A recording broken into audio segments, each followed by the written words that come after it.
Bonjour tout le monde, nouveau jeu aujourd'hui, Neuroshima X, un jeu tactique post-apocalyptique.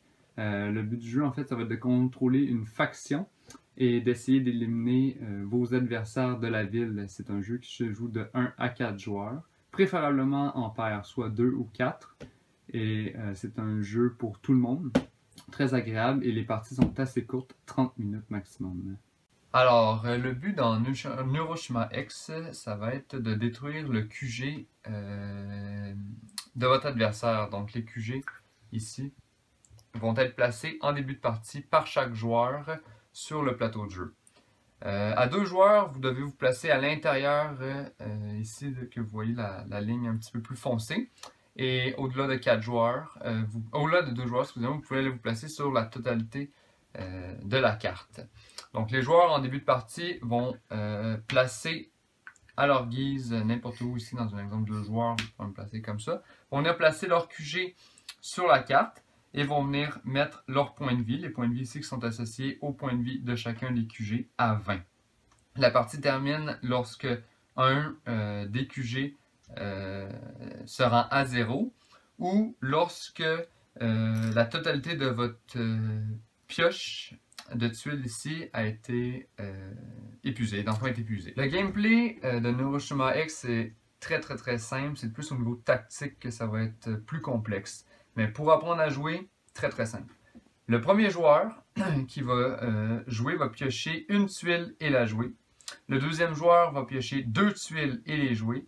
Et par la suite, on va piocher toujours 3 tuiles et en discarter une et jouer les 2 autres. Les 3 types de tuiles que vous pouvez piocher sont des tuiles actions, des tuiles unités ou des tuiles modules. Les tuiles actions ne vont jamais être placées sur l'aire de jeu. Vont toujours, vous allez toujours dire, exemple, je joue une tuile action et la défausser. Les 2 autres types de tuiles vont toujours peuvent être mis n'importe où sur le plateau, dans n'importe quelle orientation. Par exemple, mon unité monstre pourrait venir ici et attaquer le QG, ou pourrait venir en défense de mon propre QG. Les unités modules, quant à elles, pour avoir leur effet, en fait, doivent être connectées à une unité. Vous pouvez les mettre en prévision de ou directement connectées à l'unité ici. Je vais maintenant vous expliquer les différents types de tuiles et leurs différents effets. Donc, pour cela, je vais vous choisir 6 tuiles. Donc, les 6 tuiles qui vont être mises juste ici. 2 petites secondes. Parfait. Donc, ici, je vous ai choisi 3 unités, une action et 2 modules. Les unités, les particularités des unités, vous avez toujours des petits triangles qui se trouvent autour des unités, soit des triangles longs et blancs ou des triangles plus petits avec un fond noir. Les plus petits avec un fond noir, c'est des unités qui attaquent au corps à corps. Donc, quand que vous voulez les faire attaquer, il vaut mieux les coller à l'unité ennemie. Dans ce cas-ci, il y a un petit triangle ici, 2 triangles ici et un triangle ici, ce qui veut dire que cette unité attaque de 1 ici, de 2 ici et de 1 ici. Donc elle va faire des dommages. Par exemple, dans cet exemple, elle va faire 2 dommages au QG, 1 dommage à l'unité qui va être ici et 1 dommage à l'unité qui va être là. Ceux qui ont des triangles blancs plus longs, c'est des unités en fait qui tirent à distance. Cette unité va attraper, par exemple qu'elle est placée ici, va attraper la première unité ennemie, donc elle passe à travers vos unités, la première unité ennemie qu'elle va rencontrer. Donc dans ce cas-ci, ça serait encore une fois le QG. Vous pouvez les placer n'importe où sur la carte. Vous avez aussi des unités qui ont des filets comme celui-ci. Les filets, en fait, lorsqu'une unité est dans un filet, cette unité-là ne peut plus bouger, ne bénéficie de aucun bénéfice. En fait, c'est comme si c'était une case vide. Donc, vous ne pouvez plus rien faire tant que le filet n'est pas enlevé. En plus, cette unité-là fait 3 dégâts lorsqu'elle attaque. Vous avez par la suite les modules. Ce module-là, en fait, lorsqu'il est connecté à une unité, permet de sauver l'unité. C'est un médecin. Alors, lorsque cette unité-là va être attaquée, au lieu qu'elle soit retirée du jeu, le médecin va être retiré à sa place. Cette unité-ci va venir augmenter de +1 le chiffre d'initiative, en fait, de l'unité. Les initiatives seront utilisées pour les combats qu'on va voir un petit peu plus tard dans la vidéo. Et cette unité action-là, juste pour vous montrer qu'est-ce qu'une action fait. Par exemple, que je veux jouer cette action, je vais la discarter, dire je joue l'action, et vous pouvez bouger une unité d'une case et la réorienter comme vous voulez. Ça, c'est pour les unités. C'est important de noter aussi que certaines unités ont la capacité de mouvement d'elle-même. Donc, une fois par tour, cette unité-là, vous pouvez la réorienter, la bouger comme si vous aviez fait un déplacement sans aucun coup d'action une fois par tour. Et des unités ont un petit bouclier ici. Le bouclier veut dire en fait que l'unité possède 2 vies. Donc, on va venir mettre un petit marqueur. Laissez-moi juste aller le chercher.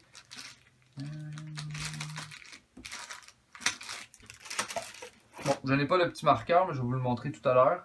Un petit marqueur en fait pour dire qu'il a perdu une vie et qu'il en reste une seule. Et vous avez aussi dernièrement les blindages. Je ne sais pas si vous pouvez voir sur la caméra. Vous avez des petits, des petits cercles sur les extrémités de certaines tuiles. Comme vous voyez ici, il y en a 3. Ça ici, ça protège l'unité des snipers ennemis, donc de ceux qui tirent à distance ennemie. Ça réduit leur force de frappe de 1. Donc par exemple que celui-là serait un ennemi et que je serais positionné comme ça. En tirant, eh bien 1-1, 0, donc cette unité-là serait protégée. Dans le Hiroshima X, il n'y a aucune unité qui attaque avant qu'il y ait une phase de combat. Il y a 2 façons de déclencher une phase de combat. Soit qu'un joueur joue une tuile combat comme ça, il décide de la jouer en fait, ou soit que le dernier emplacement disponible a été comblé. Donc tout le terrain est comblé au complet. Donc dans ce cas-ci, bleu décide de faire son action combat, donc on va faire un combat. Première chose à regarder, c'est, on va y aller avec les initiatives. Donc les unités vont tirer en fonction de leur initiative. L'initiative étant, je vous rappelle, le chiffre associé à l'unité. Donc, on commence. Donc, on va commencer par les 4. 3 plus 1, donc 4. C'est le seul 4, il va tirer. Celui-là va tirer sur le QG. Le QG va prendre 1 dégât. Il n'y a plus d'autres 4. Les unités 3 vont maintenant tirer. On a cette unité-là ici qui est 3. Qui est la seule qui va tirer ici sur le plus 1, qui va la tuer. On va la retirer du plateau jeu. Lui tombe à 3, mais il a déjà joué, donc il ne peut pas rejouer. On va passer maintenant à les unités 2. Donc au niveau des unités 2, j'ai celui-là ici, celui-là ici, celui-là ici qui tire à 2 et à 1, et j'ai celui-là ici à 2 qui tire aussi. Parfait, donc on va commencer par celui-ci. Il fait un dégât au QG bleu. Donc un dégât de moins. Celui-là ici tire à 2. Il fait un autre dégât au QG bleu. Celui-là ici, il attaque personne. Donc il n'y a rien qui se passe. Celui-là ici tire 2 fois sur l'unité ici. Cette unité-là, par contre, a un blindage. Donc 2 moins 1, 1. Il va prendre un dégât. C'est les dégâts que je vous parlais tout à l'heure. Ici, il prend un dégât puisqu'il avait une vie supplémentaire à cause de son bouclier. Par la suite, il n'y en a plus de 2. Donc, on va passer au 1. Il y a 2 1. On a le 1 ici, qui tire une autre fois sur le QG ici. Donc, on vient de perdre une autre vie. Et on a le monsieur ici dans le filet qui attaque de 3 plus 1 à cause qui est connecté à ce module-là. Donc, il attaque de 4. Donc, 1, 2, 3, 4. Par la suite, on passe au 0. Les 0 sont souvent les QG. Donc, on a le QG ici qui attaque partout de 1. Et le QG ici qui attaque partout de 1. Lui étant dans un filet, il ne peut pas attaquer. C'est comme si c'était une case vide. lui ici va tuer cette pièce qui est retirée du jeu. Et les combats sont terminés. On continue à piocher jusqu'au prochain combat. Dans le jeu de base, vous allez recevoir 4 factions. Les verts, les bleus, jaunes et rouges. Chaque faction a différentes unités, différents modules et a différentes actions. Les QG aussi sont différents, ont chacun des pouvoirs spéciaux dépendamment de la faction que vous avez. Lorsque vous allez jouer en équipe, dans le fond c'est super agréable à 4, vous allez pouvoir connecter les modules des uns avec les autres, donc comme si c'était une grande équipe. La seule exception à cette règle-là, c'est au niveau des moloches des rouges. Les rouges peuvent se connecter aux modules comme n'importe quelle autre faction. Par contre, leurs unités attaquent aussi vos unités alliées. Donc, c'est juste à prendre en considération quand vous allez faire vos équipes. Et aussi en arrière de chacune des factions, vous avez des caractéristiques et des conseils tactiques. Donc le jeu vous dit, vous devriez placer votre QG en début de partie à telle place pour telle raison. C'est à lire. Vous pouvez regarder et monter une petite stratégie de base avec ce petit texte. En début de vidéo, je vous ai parlé aussi que on pouvait jouer tout seul. Eh bien, c'est un peu comme à l'heure de pointe, le jeu où est-ce que vous devez sortir du trafic. Vous avez un casse-tête en fait où est-ce que vous devez placer une tuile pour pouvoir faire le maximum de points et les réponses sont écrites en arrière. Donc un joueur qui veut se pratiquer tout seul chez lui peut le faire avec ses petites cartes. Pour conclure, Neuroshima X, super jeu. J'adore le jouer. C'est rapide. C'est très stratégique.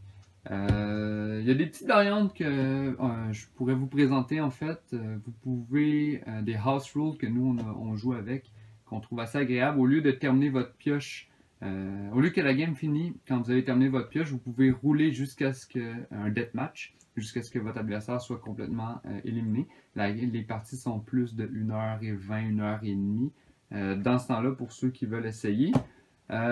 Sinon, super jeu, pas beaucoup de chance, un petit peu de chance avec lorsqu'on pige les tuiles, mais sinon c'est vraiment plus au niveau de la stratégie où est-ce que vous placez vos tuiles.